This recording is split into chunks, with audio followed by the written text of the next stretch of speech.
La statue de la liberté ne pouvait pas être installée sur la terre ferme, selon le droit maritime, elle devait être placée dans l'eau.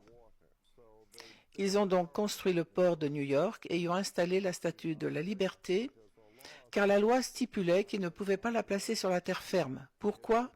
Parce que la statue s'appelle la statue de la liberté autorisée et non la statue de la liberté d'autonomie. Nous ne sommes pas libres. La liberté est ce qu'un marin obtient lorsqu'il accoste dans un port. Vous demandez au capitaine si vous pouvez avoir un peu de temps libre, et s'il vous l'accorde, ce qui est peu probable, mais s'il vous accorde un peu de temps, alors vous obtenez la liberté autorisée et non la liberté d'autonomie. Il y a donc une différence énorme entre être un Américain libre d'autonomie et avoir la liberté autorisée. C'est donc pourquoi vous ne pouvez pas installer la statue de la liberté sur notre territoire.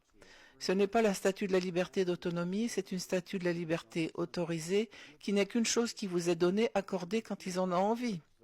Exactement. Et tout gouvernement qui peut vous donner quelque chose peut vous le retirer.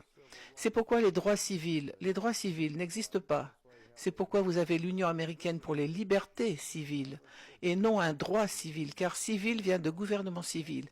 Le gouvernement, eh bien, chaque fois que le gouvernement vous donne quelque chose, le gouvernement suivant vient l'annuler. Vous n'avez donc aucun droit, vous avez au mieux la liberté autorisée.